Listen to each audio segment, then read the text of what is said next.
ഹൃദയത്തിൽ ദിവ്യകാരുണ്യനാഥൻ്റെ സ്നേഹം നുകരുന്ന വൈദികരുടെ ജീവിതാനുഭവങ്ങൾ. കോഴിക്കോട് രൂപത വൈദികനും വൈത്തിരി ചേലോട് എസ്റ്റേറ്റിലെ മാനേജറുമായ ഫാദർ ഫ്രാൻസിസ് ചേരമൺ തുരുത്തിൽ തൻ്റെ ജീവിതത്തിൽ ദിവ്യകാരുണ്യനാഥൻ നൽകുന്ന സ്നേഹ സാന്നിധ്യത്തെ പങ്കുവയ്ക്കുന്നു. എൻ്റെ പേര് ഫ്രാൻസിസ്. കോഴിക്കോട് രൂപതയിൽ ചേലോട് എന്ന സ്ഥാപനത്തിൽ ഞാൻ ഇപ്പോൾ സേവനം ചെയ്യുന്നു. 16 വർഷമായിട്ട് വൈദിക ജീവിതത്തിൽ രൂപതയുടെ പല ഭാഗത്തും പല ദേവാലയങ്ങളുമായിട്ട് സേവനം ചെയ്തു. ഇപ്പോൾ നല്ലൊരു ദൈവവചന പ്രഘോഷണത്തിനും ദിവ്യകാരുണ്യ അനുഭവത്തിനും പറ്റിയ ഒരു നല്ല ഇടത്തിലാണ് സേവനം ചെയ്യുന്നത്.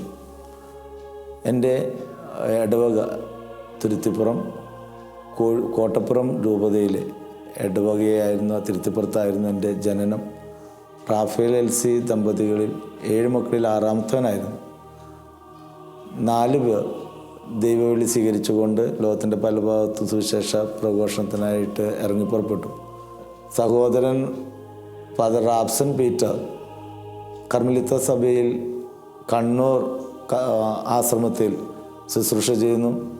സഹോദരിമാർ സിസ്റ്റർ ആനി JMJ കോൺഗ്രിഗേഷനിൽ ഇപ്പോൾ പൂനെയിൽ സേവനം ചെയ്യുമ്പോൾ, സിസ്റ്റർ മിനി വിൻസെൻഷൻ സഭ അംഗമെന്ന നിലയിൽ എറണാകുളത്ത് സേവനം ചെയ്യുന്നു. എൻ്റെ ജീവിതത്തിൽ വളരെയധികം ദിവ്യകാരുണ്യ അനുഭവങ്ങൾ ഉണ്ടാകുവാനായി എൻ്റെ കുടുംബത്തിലുള്ള പരിശീലനം സഹായിച്ചിട്ടുണ്ട്. അതിലൊന്ന്, മാതാപിതാക്കന്മാർ കർമ്മലിത്ത സഭയുടെ നേതൃത്വം നടത്തുന്ന മഞ്ഞുമേലുള്ള ധ്യാന കേന്ദ്രത്തിൽ ഞങ്ങളെ കൊണ്ടുപോകുമായിരുന്നു. ദൂരം വളരെ അധികമില്ലെങ്കിലും അവിടെ എത്തുവാനായിട്ട് വളരെ ബുദ്ധിമുട്ടായിരുന്നു. കാരണം ദ്വീപിൽ ചുറ്റപ്പെട്ട, വെള്ളത്തിൽ ചുറ്റപ്പെട്ട ഞങ്ങളുടെ ജീവിതം വഞ്ചിയും വള്ളവും ബസ്സുകളുമെല്ലാം കയറി അവിടെ എത്തണമെങ്കിൽ തന്നെ ഒരുപാട് ദൂരമുണ്ടായിരുന്നു. എന്നിരുന്നാലും അതിനെല്ലാം മറികടന്ന് ഞങ്ങളെ കൊണ്ടുപോയി ജാഗരണ പ്രാർത്ഥന പങ്കെടുപ്പിച്ച് ഇവിടെയാണ് നിൻ്റെ ജീവിതമെന്ന് പഠിപ്പിക്കുമ്പോൾ അത് ഞങ്ങളുടെ ശക്തിയാണ് നൽകിയത്. അതിനുശേഷം വിൻസെൻഷൻ സഭാ അംഗങ്ങൾ ഞങ്ങളുടെ ഇടവകളിൽ വന്ന് പോപ്പുലർ മിഷൻ ധ്യാനമെല്ലാം സംഘടിപ്പിക്കുമ്പോൾ ഞങ്ങൾക്ക് കുഞ്ഞായിരിക്കുമ്പോൾ ആദ്യം വിളിച്ചത് ക്രിസ്തുരാജിന് വേണ്ടിയിട്ടാണ്. ആ ക്രിസ്തുരാജിന് വേണ്ടിയിട്ട് ചെറുപ്പത്തിൽ വിളിച്ച ജൈവിളികളും ഞങ്ങളുടെ കൈകളിൽ തന്ന പേപ്പർ ഫ്ലാഗുമെല്ലാം യഥാർത്ഥത്തിൽ ക്രിസ്തുവിലേക്ക് ഞങ്ങൾ അടുപ്പിക്കുകയായിരുന്നു. ആ മുദ്രാവാക്യങ്ങൾ ഇപ്പോഴും ഹൃദയത്തിൽ പതിഞ്ഞു കിടക്കുന്നു. ആർക്ക് വിളിക്കാൻ പറഞ്ഞു കഴിഞ്ഞാൽ അതിപ്പോഴും ക്രിസ്തുരാജന് തന്നെയാണ് ജൈവിളി. അങ്ങനെ ഇടവകയിൽ നടത്തുന്ന ധ്യാനങ്ങൾ ക്രിസ്തുവിലേക്ക് ഞങ്ങളെ അടുപ്പിച്ചിട്ടുണ്ട്. അടുത്ത ഘട്ടമാണ് ഞങ്ങളുടെ ഇടവക മധ്യസ്ഥനായിട്ടുള്ള വിശുദ്ധ ഫ്രാൻസിസ് അസീസിയുടെ ജീവിതവും തിരുനാളും.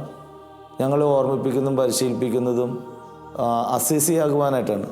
2ാമത്തെ ക്രിസ്തുവായി വിശുദ്ധ ഫ്രാൻസിസ് അസീസി മാറിയാൽ ഈ ഇടവക ജനങ്ങളെല്ലാവരും അസീസിയെപ്പോലെ ഒരു ക്രിസ്തുവായിട്ട് മാറാൻ പഠിപ്പിച്ചതിൻ്റെ ഓർമ്മകൾ ഞങ്ങൾക്ക് കുട്ടികളെന്ന നിലയിൽ ഞങ്ങളുടെ ആവേശമായിരുന്നു. ഞങ്ങൾക്കും ക്രിസ്തുവായിട്ട് മാറണം എന്നതായിരുന്നു. അങ്ങനെ ആ ഒരു ഇടവകയിലെ തിരുനാളുകളും വിശുദ്ധൻ്റെ ജീവിതവും ഞങ്ങൾ സ്വാധീനിച്ചിട്ടുണ്ട്. 4ാം ഘട്ടത്തിലേക്ക് വരുമ്പോൾ കുടുംബമായിരുന്നു ക്രിസ്തുവിലേക്ക് ഞങ്ങളെ കൈപിടിച്ച് കൊണ്ടുപോകുക. കുടുംബ പ്രാർത്ഥനകളും കുടുംബത്തിൽ ദിവ്യകാരുണ്യത്തിന് കൊടുത്ത പ്രാധാന്യവും ദിവ്യബലി ഒഴിവാക്കിക്കൊണ്ടുള്ള യാതൊരുവിധ കാര്യങ്ങൾക്കും പ്രാധാന്യമില്ലാതെ പോകുമ്പോൾ ഞങ്ങൾ ആദ്യം രാവിലെ എഴുന്നേൽക്കുമ്പോൾ ഓടിയെത്തുന്ന ഇടം ദേവാലയവും ദിവ്യബലിയുമായിരുന്നു. ഇതായിരുന്നു ഞങ്ങളുടെ ഈ കൊച്ചു കാലഘട്ടത്തിൽ ഉണ്ടാകുന്ന അനുഭവങ്ങൾ. അവിടെയാണ് എൻ്റെ ദൈവവിളി വളരുകയും ഒരു വൈദികനാകുവാനായിട്ടുള്ള ചിന്ത എന്നിൽ മനസ്സിൽ ഉണ്ടാവുകയും ആ ചിന്തയെ രൂപപ്പെടുത്തുവാനായിട്ട് സഹായിക്കുകയും ചെയ്തത്. എൻ്റെ എല്ലാം കുഞ്ഞുനാളുകളിൽ ആശ്വാസം നൽകുന്ന ഒരിടം ദിവ്യബലി തന്നെയായിരുന്നു. പ്രത്യേകിച്ച് കുദാശവചനങ്ങൾ ചൊല്ലുന്ന സമയം വൈദികൻ കാസയും ക്രിസ്തുവിൻ്റെ തിരുശരീര രക്തങ്ങളായി മാറ്റുന്ന പ്രാർത്ഥനകൾ ഉയർത്തിപ്പിടിച്ച് ചെയ്യുമ്പോൾ ഞങ്ങൾ മുട്ടുകുത്തിക്കൊണ്ടുള്ള ഒരു പ്രാർത്ഥനയിൽ എപ്പോഴും സമർപ്പിക്കുക, ദൈവമേ എന്നെ ഒന്ന് വളർത്തണമേ, എൻ്റെ കഴിവുകേടുകൾ മാറ്റിത്തരണമേ എന്നുള്ള പ്രാർത്ഥന വരുമ്പോൾ അവിടെ ഒരു വിശ്വാസം എന്നെ രൂപപ്പെട്ടിരുന്നു. എൻ്റെ സഹായത്തിനായിട്ട് ക്രിസ്തു എത്തും എന്നുള്ളൊരു വിശ്വാസം. അവിടെയാണ് ദിവ്യബലിയിൽ ആഴമായിട്ടുള്ളൊരു ജീവിതം നയിക്കുവാനായിട്ട് സാധിച്ചത്. അവിടെ ലോകമാകുന്ന പല പ്രശ്നങ്ങളും മാറുവാൻ, എൻ്റേതാവുന്ന കുഞ്ഞു കുഞ്ഞു പ്രാർത്ഥനകൾ സമർപ്പിക്കുവാൻ ഈ കുദാശവചനങ്ങളുടെ സമയത്ത് എനിക്ക് സാധിച്ചു. ഒരാശ്വാസവും ഒരു സന്തോഷവും ആനന്ദവും നിറഞ്ഞ ഒരു സമയം ഈ ദിവ്യബലിയിൽ എനിക്ക് ലഭിച്ചിരുന്നു എന്നുള്ളതായിരുന്നു.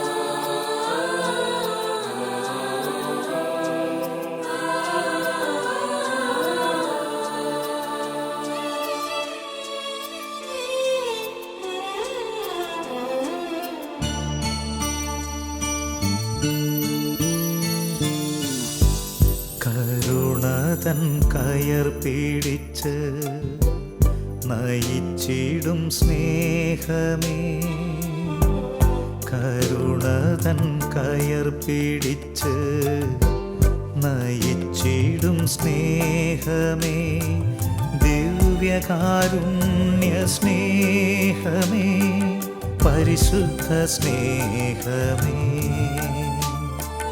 ദിവ്യകാരുണ്യ സ്നേഹമേ, പരിശുദ്ധ സ്നേഹമേ,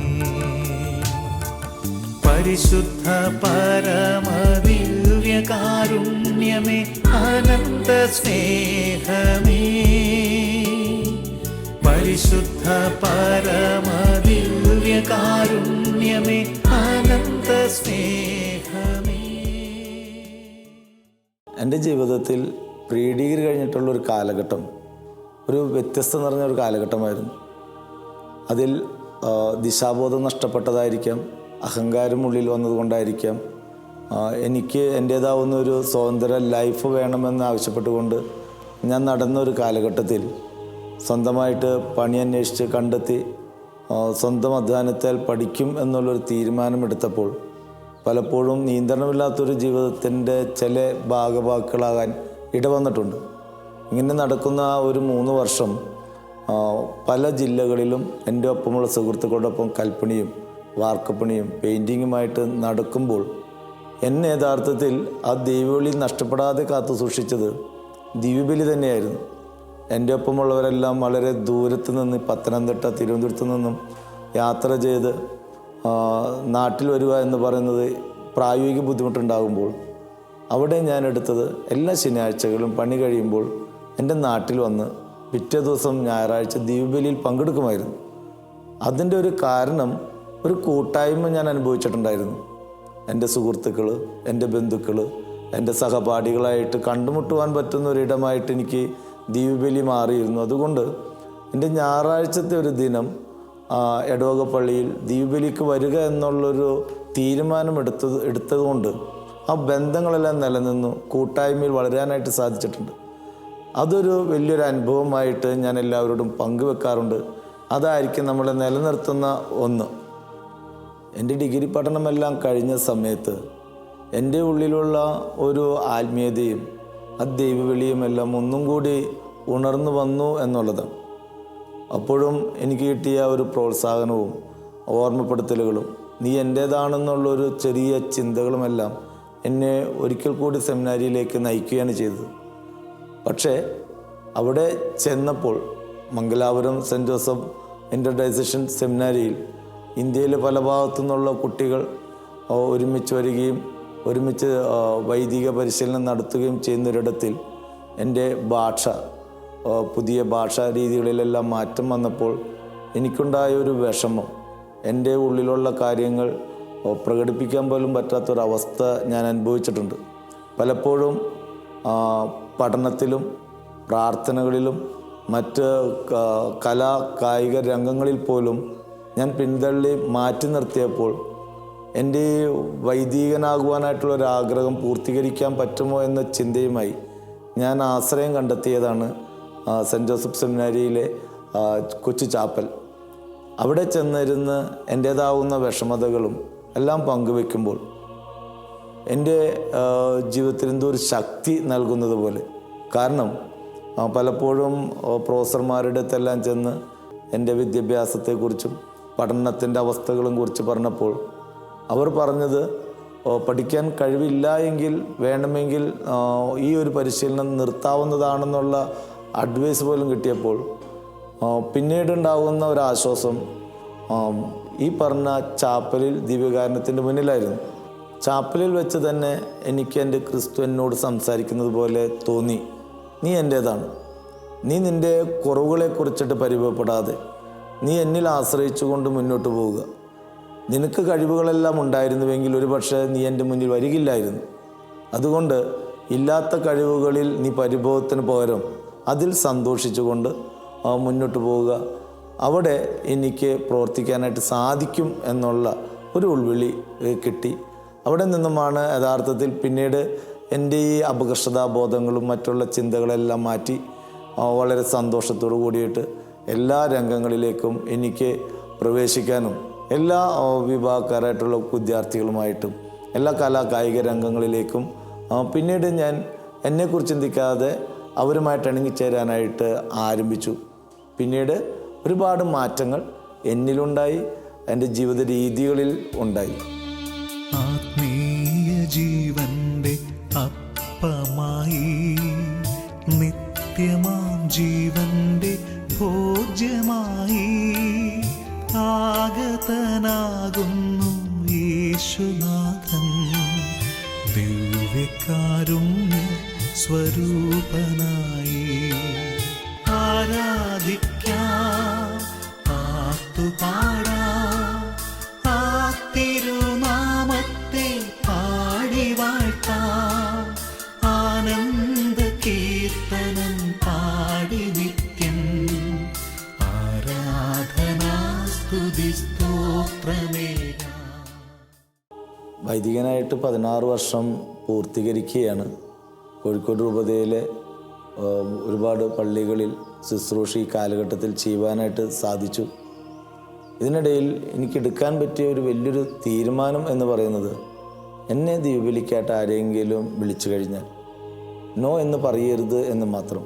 അത് എൻ്റെ ടൈമോ എൻ്റെ സ്വഭാവമോ എൻ്റേതാവുന്ന പ്രകൃതത്തിനോ ഉള്ളതല്ല, മറിച്ച് എന്നെ വിളിച്ചിരിക്കുന്നത് ദിവ്യബലി അർപ്പണത്തിനും കുദാശകൾ അർപ്പിക്കുവാൻ, കൊടുക്കുവാൻ, മറ്റുള്ളവർക്ക് എത്തുവാനായിട്ടാണ്. ഇതിൽ എന്നെ പ്രചോദിപ്പിച്ചത് എൻ്റെ ഒരു സഹോദരി തന്നെയാണ്, റിലീജിയസ് സിസ്റ്റർ. ഒരിക്കൽ ഓർമ്മിപ്പിച്ചു, ഞങ്ങളുടെയൊക്കെ നാട്ടിൽ ആന്ധ്രയിൽ സേവനം ചെയ്തിരിക്കുന്ന സമയത്ത് കുർബാനക്ക് വൈദികർ കിട്ടാനായിട്ടില്ല. ഞങ്ങളിങ്ങനെ ഒരു ദിവ്യബലി ലഭിക്കാനായിട്ട് കാത്തു നിൽക്കുന്ന അനുഭവങ്ങൾ പറഞ്ഞു, ഒരാൾ നിങ്ങളെ സമീപിച്ചു കഴിഞ്ഞാൽ ദിവ്യബലിക്ക് ചെല്ലുക, അവർക്ക് ദിവ്യബലി അർപ്പിക്കുക. കാരണം സിസ്റ്റേഴ്സിനോ മറ്റുള്ളവർക്കോ ഇതൊന്നും അനുമതി കിട്ടിയിട്ടില്ല ദിവ്യബലി അർപ്പിക്കാനായിട്ട്. നിങ്ങൾക്കാണ് ആ അനുമതി ലഭിച്ചിട്ടുള്ളൂ. അതുകൊണ്ട് ഒരാളോട് പോലും ആ സമയത്ത് ഡിമാൻഡുകൾ പോലും വെക്കാതെ ത്യാഗത്തിന് തയ്യാറായിക്കൊണ്ടായിരിക്കണം നിൻ്റെ വൈദിക ജീവിതം കൊണ്ടുപോകേണ്ടത് എന്നൊരു ഓർമ്മിപ്പിക്കലുണ്ടായപ്പോൾ 16 വർഷവും എനിക്ക് ആ ഒരു തീരുമാനം നടപ്പിലാക്കാനായിട്ട് സാധിച്ചിട്ടുണ്ട്. അതിൻ്റെ അനുഗ്രഹവും കൃപകളും ഞാൻ വ്യത്യസ്തമായിട്ട് അനുഭവിക്കുകയും ചെയ്തിട്ടുണ്ട്. കാരണം എൻ്റെ കൂടെ എൻ്റെ ക്രിസ്തു കൂടെയുണ്ട്, സംരക്ഷകനായിട്ട്, നയിക്കാനായിട്ട്, എന്നെ പ്രചോദിപ്പിക്കാനായിട്ട്, ശക്തിപ്പെടുത്താനായിട്ട് ഉണ്ട് എന്നുള്ളതാണ്. അതിന് നിരവധി അനുഭവങ്ങൾ എനിക്ക് സാക്ഷ്യപ്പെടുത്താനായിട്ട് സാധിക്കും. പക്ഷെ അതിൽ 2-3 കാര്യങ്ങൾ നിങ്ങളുമായിട്ട് ഞാൻ വെളിപ്പെടുത്താം. അതിലൊന്ന്, കുറച്ച് വർഷങ്ങൾക്ക് മുമ്പ് എൻ്റെ സഹോദരൻ ഫോറസ്റ്റ് ഡിപ്പാർട്ട്മെൻറ്റിൽ ജോലി ചെയ്യുന്നു. ആ സമയത്ത് വയനാട്ടിലെ മുത്തങ്ങ എന്ന ഭാഗത്തേക്ക് ചെന്ന സമയത്ത് ആനയെ കാണുക എന്നത് വലിയൊരു ആഗ്രഹമായിരുന്നു, ആനകളെ കാണുക. അവസാനം ചേട്ടൻ്റെ ഒപ്പം ജീപ്പ് സവാരി ചെയ്യുമ്പോൾ ആനക്കൂട്ടത്തിൻ്റെ ഇടയിൽ തന്നെ ഞങ്ങൾക്ക് ചെന്നെത്തുവാനായിട്ട് സാധിച്ചു. പക്ഷേ അവിടെ വലിയൊരു അപകടം നടക്കുന്നൊരു തലത്തിലേക്കാണ് ഞങ്ങൾ ചെന്നത്.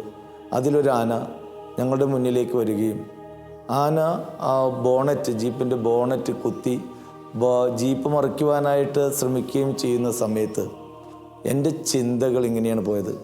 ദൈവമേ, എന്നെ നീ ഒരു വൈദികനാക്കിയത് ആനയുടെ ചവിട്ട് കൊണ്ട് മരിക്കാനായിട്ടായിരുന്നു. എന്നെ ദൈവമേ ഇതിന്ന് രക്ഷപ്പെടുത്തു എന്നുള്ളൊരു നിലവിളി എൻ്റെ ഉള്ളിൽ നിന്നും വന്നുകൊണ്ടേയിരുന്നു. എങ്ങനെയാണെന്നറിയില്ല ഇപ്പോഴും. അത്ഭുതകരമാവുന്ന ഒരു രക്ഷപ്പെടൽ അവിടെ നടക്കുന്നു. ബോണറ്റ് പൊട്ടിച്ച, ഹെഡ്ലൈറ്റ് പൊട്ടിച്ച അക്രമകാരിയായിട്ടുള്ള ആന അത് തിരിച്ച് പിന്നോട്ട് നടന്ന് കുറച്ചും കൂടി മാറി ഞങ്ങളെ ആക്രമിക്കാനായിട്ട് വരാനായിട്ട് തയ്യാറെടുത്ത സമയത്ത് ഞങ്ങൾക്ക് കുറച്ച് സമയം കിട്ടി ജീപ്പ് എടുത്ത് മുന്നോട്ട് പോകാനായിട്ടുള്ള ആ ഒരു വലിയൊരു രക്ഷപ്പെടൽ ഇന്നും അത്ഭുതമായിട്ട് കൂടെയുണ്ട്. വേറൊരു അപകടമെന്ന് പറയുന്നത് ഒരു കാർ അപകടമുണ്ടായിരുന്നു.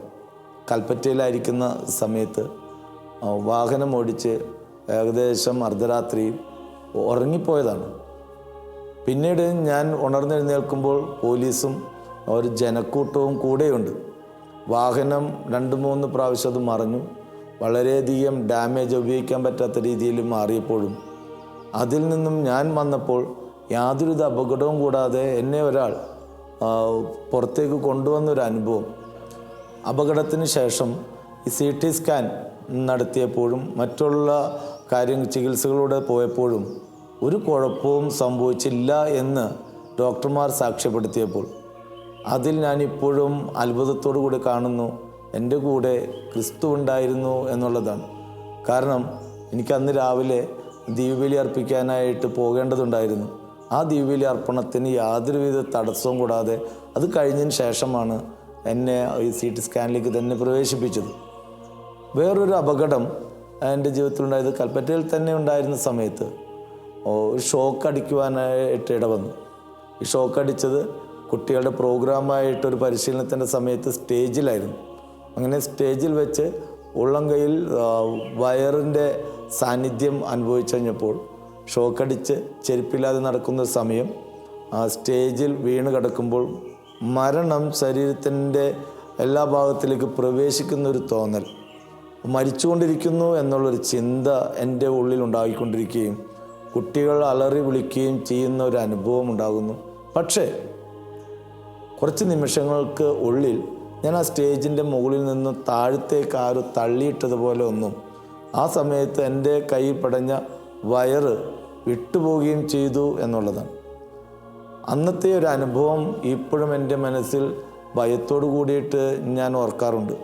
ആരാണ് ഇത്ര ഉയർത്തുന്ന സ്റ്റേജിൽ നിന്ന് എന്നെ താഴത്തേക്ക് തള്ളിയിട്ടതെന്നും എന്നെ എങ്ങനെയാണ് ആ ഷോക്കിൽ നിന്ന് രക്ഷിച്ചതുമെന്ന് ചിന്തിക്കുമ്പോൾ ഇപ്പോഴും ഈ ക്രിസ്തുവിൻ്റെ സാന്നിധ്യവും സംരക്ഷണവും എൻ്റെ ജീവിതത്തിലേക്ക് കടന്നു വരുന്നു. ഇങ്ങനെ നിരവധിയാകുന്ന രക്ഷപ്പെടലുകൾ ജീവിതത്തിൽ ഉണ്ടാവുകയും നിരവധിയാകുന്ന സംരക്ഷണങ്ങൾ ഉണ്ടാവുകയും എൻ്റെ കൂടെ ഒരാൾ പറഞ്ഞു തരാൻ, വെളിപ്പെടുത്താൻ, അവസരങ്ങൾക്കനുസരിച്ച് കൊണ്ട് സംസാരിക്കാൻ ഉണ്ട് എന്നുള്ളതും എൻ്റെ ഏറ്റവും വലിയൊരു അനുഭവമാണ്.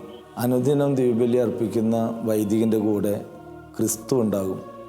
ആ ക്രിസ്തുവാണ് നമ്മളെ നയിക്കുന്നതും നമ്മളെ കൂടെ കൊണ്ട് നടക്കുന്നതും. ആ ക്രിസ്തുവിന് എന്നും ആരാധനയും സ്തുതിയും പുകഴ്ചയും ഉണ്ടായിരിക്കട്ടെ.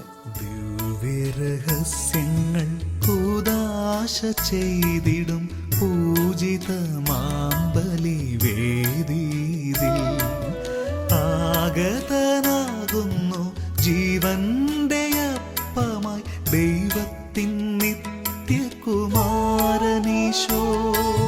ദിവ്യരഹസ്യങ്ങൾ കൂദാശ ചെയ്തിടും പൂജിതമാമ്പലി വേദിയിൽ ആഗതനാകുന്നു ജീവന്റെ അപ്പമായി ദൈവത്തിൻ നിത്യകുമാരനീശോ.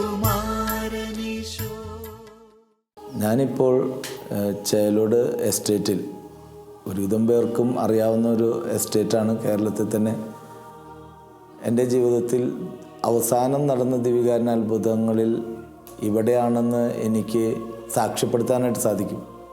ഇരുന്ന ഇടവകളിലെല്ലായിടത്തും ദിവികാരൻ അത്ഭുതങ്ങൾ നടന്നുവെന്ന് ബോധ്യപ്പെട്ടവനാണ്. അവസാനം ഇവിടെയും ആ സാക്ഷ്യപ്പെടുത്തലുണ്ടാകുമ്പോൾ വളരെയധികം സന്തോഷവും ആനന്ദവും നിങ്ങളുമായിട്ടിത് പങ്കുവയ്ക്കുമ്പോൾ എനിക്കുണ്ടാകുന്നുണ്ട്. വർഷങ്ങൾക്ക് മുമ്പ് കോഴിക്കോട് രൂപത ചേലോട് എസ്റ്റേറ്റ് ആരംഭിച്ചത് ജനങ്ങൾ ദാരിദ്ര്യത്താൽ കഷ്ടപ്പാട്, ബുദ്ധിമുട്ട്, ജോലിയില്ലാതെയെല്ലാം ജീവിക്കുമ്പോൾ അവർക്കൊരു ജീവിതം നിലനിർത്താൻ, നല്ലൊരു ജോലി സാധ്യതകൾ ഉണ്ടാകാൻ, സാമ്പത്തിക ഭദ്രത ഉണ്ടാകുവാനായിട്ട് ആരംഭിച്ചതാണ് ഈ ചേലോട് എസ്റ്റേറ്റ്. അവിടെ സാമ്പത്തിക ലാഭമോ മറ്റൊന്നും ഉണ്ടായിരുന്നില്ല. ജനങ്ങളുടെ വളർച്ചയായിരുന്നു കോഴിക്കോട് രൂപതയ്ക്ക്. എന്നാൽ ഇന്ന് ഇപ്പോഴത്തെ അവസ്ഥ എന്ന് പറയുമ്പോൾ പകർച്ചവ്യാധികൾ, കോവിഡ്, പ്രളയങ്ങൾ, കാലാവസ്ഥ വ്യതിയാനങ്ങൾ, സാമ്പത്തിക അരക്ഷിതാവസ്ഥ, ഇങ്ങനെ നിരവധിയായിട്ടുള്ള പ്രശ്നങ്ങൾ വന്ന സമയത്ത് എസ്റ്റേറ്റ് വളരെയധികം തകർച്ചയിലേക്ക് പോയിട്ടുള്ളതാണ് എന്നുള്ളതാണ്. കാർഷിക വിളകൾക്ക് വിലയില്ലാത്ത ഒരവസ്ഥ, വന്യമൃഗങ്ങളുടെ ശല്യം, അങ്ങനെ നിരവധിയായിട്ടുള്ള പ്രശ്നങ്ങൾ വന്ന് പതിച്ചപ്പോൾ എസ്റ്റേറ്റ് നടത്തിക്കൊണ്ടു പോക്ക് തന്നെ വളരെ പ്രയാസകരമായിട്ട് മാറിയ ഒരു കാഴ്ച. അതോടൊപ്പം തന്നെ തൊഴിലാളികൾ വളരെയധികം ആശങ്കയിലായിരിക്കുന്നു. നല്ല തൊഴിലാളികളെ കിട്ടുന്നില്ല. തോട്ടം മേഖലകളിലേക്ക് നമ്മുടെ പുത്തൻ ജനറേഷൻ കടന്നു വരുന്നില്ല. അതുകൊണ്ടത് നടത്തിക്കൊണ്ടു പോകാനും ബുദ്ധിമുട്ട് വരുന്ന ഒരു അനുഭവം. ഇവിടെ ട്രാൻസ്ഫറിൻ്റെ സമയത്ത് ബിഷപ്പ് വർഗീസ് ചക്കാലക്ക് പിതാവ് ചോദിച്ചു, അച്ഛന് എസ്റ്റേറ്റിലേക്ക് ചാർജ് എടുക്കാൻ, മാനേജറായിട്ട് പോകാനായിട്ട് പറ്റുമോ എന്ന് ചോദിച്ചപ്പോൾ ഞാൻ എൻ്റെ വിഷമതകൾ പറഞ്ഞു. എനിക്കതിന് സാധിക്കുമോ എന്നുള്ളൊരു കാര്യം ചോദിച്ചപ്പോൾ അച്ഛന് സാധിക്കും, ദൈവം അച്ഛനെ പ്രാപ്തമാക്കിക്കോളുമെന്ന് പറഞ്ഞ് പിതാവ് എന്നെ ശക്തിപ്പെടുത്തി എന്നെ ഇങ്ങോട്ടേക്ക് പറഞ്ഞു വിടുമ്പോൾ ഒരുപക്ഷെ എൻ്റെ ജീവിതത്തിൽ നല്ല ശുഭപ്രതീക്ഷയോടെയിട്ടാണ് വന്നത്. വന്ന ആദ്യ നാളുകൾക്ക് തന്നെ എനിക്ക് മനസ്സിലായി എനിക്ക് സാധിക്കില്ല എന്നുള്ളത്. കാരണം അത്രയധികം പ്രയാസങ്ങൾ നേരിടുന്നു. എൻ്റെ കഴിവുകൾക്ക്, എൻ്റെ ചിന്തകൾക്ക് നിയന്ത്രിക്കാൻ പറ്റാത്ത രീതിയിലേക്കാണ് ഈ എസ്റ്റേറ്റിൻ്റെ പ്രവർത്തനങ്ങളെന്ന് ബോധ്യമായി. പിന്നീടാണ് ഞാൻ എൻ്റെ സഹോദരൻ വൈദികൻ റാപ്സൻ അച്ഛനുമായിട്ട് സംസാരിച്ച് അച്ഛൻ എൻ്റെ സഹായത്തിനായിട്ട് എത്തുകയാണ്. അച്ഛൻ പറഞ്ഞു, നമുക്കവിടെ പ്രാർത്ഥിക്കാം, ചെറിയ ദിവ്യബലിയും ആരാധനകളും ധ്യാനവുമെല്ലാമായിട്ട് കുറച്ച് ദിവസമൊക്കെ ചെലവഴിക്കാം, ദൈവം നമുക്ക് ഉത്തരം നൽകും എന്നുള്ളതായിരുന്നു. അങ്ങനെ വന്ന് 2-3 മാസത്തിനുള്ളിൽ തന്നെ സഹോദര വൈദികൻ്റെ നേതൃത്വത്തിൽ തോട്ടം മൊത്തം വെഞ്ചിരിപ്പും നല്ല പ്രാർത്ഥനകളും ദിവ്യകാരുണ്യ ആരാധനയും എല്ലാം നടത്തിയപ്പോൾ ഒരു ശക്തി എസ്റ്റേറ്റിലും തൊഴിലാളികൾക്കും നടത്തിപ്പുകാരായിട്ട് എല്ലാവർക്കും ലഭിച്ചതായിട്ട് എല്ലാവരും ബോധ്യപ്പെടുത്തി. അന്ന് നൽകിയൊരു ഉറപ്പുണ്ട്, ഈ എസ്റ്റേറ്റ് ഏറ്റവും ശക്തമായിട്ട് വിഭവങ്ങൾ നൽകി ദൈവം സമൃദ്ധമായിട്ട് അനുഗ്രഹിക്കുമെന്ന് പറഞ്ഞ് ആ വർഷം റാപ്സനച്ചൻ പോയപ്പോൾ അതിൽ നിന്നുള്ള ശക്തി സ്വരൂപിച്ചുകൊണ്ട് തന്നെയായിരുന്നു പിന്നീടുള്ള യാത്ര. പിന്നീട് അതിൽ നിന്ന് കിട്ടിയ ശക്തി എല്ലാ ദിവസവും ദിവ്യകാരുണ്യ ആരാധന നടത്തുവാനായിട്ടൊരു വെളിപ്പെടുത്തൽ ലഭിച്ചു. അങ്ങനെ എസ്റ്റേറ്റിൽ എല്ലാ ദിവസവും സക്രാരി സ്ഥാപിച്ച് രാവിലെ മുതൽ വൈകുന്നേരം വരെ ദിവ്യകാരുണ്യ ആരാധനയ്ക്കായിട്ട് എടുത്തു വെച്ച് പ്രാർത്ഥിക്കുന്നിടമായിട്ട് എസ്റ്റേറ്റിനെ മാറ്റി എന്നുള്ളതാണ്. ഈ സമയത്തെല്ലാം കുറച്ച് പേരെങ്കിലും പറയുന്നത് ഞാൻ കേട്ടു, എസ്റ്റേറ്റിലേക്ക് അച്ഛനെ വിട്ടിരിക്കുക മാനേജറായിട്ടാണ്, അതല്ലാതെ ധ്യാനം നടത്തുവാനോ കുർബാന നടത്തുവാനോ ആരാധന നടത്തുവാനായിട്ടുള്ളതല്ല. എന്നിരുന്നാലും എനിക്ക് ഉറപ്പായിരുന്നു, ക്രിസ്തു ഇല്ലാത്തിടത്തോളം കാലം എനിക്ക് യാതൊന്നുമില്ല. ഞാൻ ക്രിസ്തുവിന് പറയും, അങ്ങാണ് ഇവിടുത്തെ മാനേജർ, പറയുന്നതനുസരിച്ചിട്ട് ഞാൻ പൊയ്ക്കൊള്ളാം എന്നുള്ള നിർദ്ദേശം എൻ്റെ ഭാഗത്തുനിന്നും ഉണ്ടായപ്പോൾ പിന്നീടുണ്ടാവുന്ന മാറ്റം ആർക്കും പറഞ്ഞറിയിക്കാൻ പറ്റാത്തതായിരുന്നു. രാഷ്ട്രീയ നേതൃത്വത്തിലുള്ളവർ, യൂണിയൻ നേതൃത്വം, തൊഴിലാളികൾ, ഓഫീസിലുള്ളവർ എല്ലാവരും വന്ന് എൻ്റെ കൂടെ നിന്നിട്ട് പറയുകയാണ്, അച്ഛൻ ഞങ്ങളുണ്ട്, എസ്റ്റേറ്റ് തകരാനായിട്ട് ഞങ്ങൾ സമ്മതിക്കില്ല. അച്ഛൻ പറയുന്ന നിർദ്ദേശങ്ങളും അച്ഛൻ്റേതാവുന്ന ആശയങ്ങളും നമുക്ക് നടപ്പിലാക്കാം. അങ്ങനെ ഒരു കൂട്ടായ്മ രൂപപ്പെടുകയും ഇത് തകർന്നു പോകാതെ കാത്തു സംരക്ഷിക്കാൻ പറ്റുന്നൊരു ശക്തി എല്ലായിടത്തുങ്ങളിലും ഇടപെട്ടു എന്നുള്ളതാണ്. ഇപ്പോൾ നല്ല വെള്ള ലഭിക്കുന്നു, അതിനെല്ലാം നല്ല വില ലഭിക്കുന്നു. കാട്ടാന ശല്യങ്ങൾ, കാട്ടുമൃഗങ്ങളുടെ ശല്യങ്ങൾ തന്നെ പൂർണ്ണമായിട്ട് ഇപ്പോൾ ഇല്ലാതായിരിക്കുന്നു. അസ്വസ്ഥതകൾ ഇല്ലാതാകുന്നു. ഇങ്ങനൊരു മാറ്റം ഞാനിപ്പോൾ ഇവിടെ അനുഭവിക്കുമ്പോൾ ഇതൊരു ദിവ്യകാരുണ്യത്തിൻ്റെ അത്ഭുതമായി, ദിവ്യകാരുണ്യ ചിന്ത ഇവിടെ ഉണ്ടെന്നുള്ള ബോധ്യമായി. ഇവിടെയുള്ള തൊഴിലാളികളെല്ലാം റാപ്സനച്ചൻ്റെ അരികത്ത് ധ്യാനത്തിന് പോലും പങ്കെടുക്കുന്നൊരു അനുഭവം ഞാൻ പ്രതീക്ഷിക്കുമ്പോൾ 3 വർഷം ആകുന്നതേ ഉള്ളൂ എങ്കിൽ പോലും ഇപ്പോൾ എനിക്ക് വളരെയധികം വിശ്വാസത്തോടുകൂടിയിട്ട് പറയാനായിട്ട് സാധിക്കും, ദൈവത്തിൻ്റെ ഇടപെടൽ ഇവിടെ നടക്കുന്നു. ദിവ്യകാരുണ്യ നാഥൻ എൻ്റെ കൂടെയുണ്ട്, എസ്റ്റേറ്റിലുണ്ട്. അതുകൊണ്ട് ഇനി എസ്റ്റേറ്റിനൊന്നും സംഭവിക്കില്ല എന്നുള്ള സാക്ഷ്യപ്പെടുത്തൽ എനിക്ക് നിങ്ങളുമായിട്ട് പങ്കുവയ്ക്കാനായിട്ട് സാധിക്കും. എൻ്റെ ജീവിതത്തിലേക്ക് 16 വർഷത്തെ വൈദ്യ ജീവിതത്തിലേക്ക് തിരിഞ്ഞു നോക്കുമ്പോൾ വളരെയധികം സന്തോഷത്തോടു കൂടിയിട്ട് സംതൃപ്തിയോട് കൂടിയിട്ട് ഞാനിപ്പോൾ ഇവിടെ നിൽക്കുമ്പോൾ ഒരു കാലഘട്ടത്തിൽ വളരെയധികം ക്രൈസിസിലൂടെ കടന്നു പോയ ഒരാളാണ്. വൈദികനാകണോ വേണ്ടയോ എന്നുള്ളൊരു ചിന്ത എൻ്റെ മനസ്സിലുണ്ടായിരുന്നു. ഞാനതിന് അർഹതപ്പെട്ട വ്യക്തിയാണോ എന്ന് ഞാൻ ചിന്തിച്ചുകൊണ്ട് വൈദ്യ ജീവിതത്തിന് മുമ്പ് തന്നെ സെമിനാരി ജീവിതത്തിൻ്റെ കാലഘട്ടത്തിൽ തന്നെ ഇതെല്ലാം ഉപേക്ഷിച്ച് പോയാലോ ചിന്തിച്ചൊരു വ്യക്തിയായിരുന്നു. പക്ഷേ എൻ്റെ കൂടെ നടക്കുന്ന ക്രിസ്തു എൻ്റെ കൈവിടാതെ കൈപിടിച്ചുകൊണ്ട് കൊണ്ടു നടക്കുകയായിരുന്നു. കടലിൽ തിരമാലയിൽപ്പെട്ട ശിഷ്യന്മാർക്ക് ശക്തിയായി നൽകിയതുപോലെ ഒരപകടത്തിലും പെടുത്താതെ എൻ്റെ കൈകളിൽ ക്രിസ്തു പിടിച്ചിട്ടുണ്ട്. ഞാൻ പലപ്പോഴും ക്രിസ്തുവിൻ്റെ കയ്യിൽ നിന്നും കുതിരുമാറാൻ ശ്രമിച്ചിട്ടും ആ കൈകൾ വിട്ടുമാറ്റാൻ ക്രിസ്തു സമ്മതിച്ചിട്ടില്ല. ഇന്ന് നിങ്ങളുടെ മുന്നിൽ ഞാൻ ഈ സാക്ഷ്യങ്ങളൊക്കെ ആയിട്ട് വരുമ്പോൾ ഇനി ഒരുപാട് പ്രാർത്ഥനകൾ നിങ്ങളുടെ ഭാഗത്തുനിന്നുണ്ടാവുക. നിങ്ങൾക്കും ഇതുപോലെ ഒരുപാട് അനുഭവങ്ങൾ ഉണ്ടാകട്ടെ.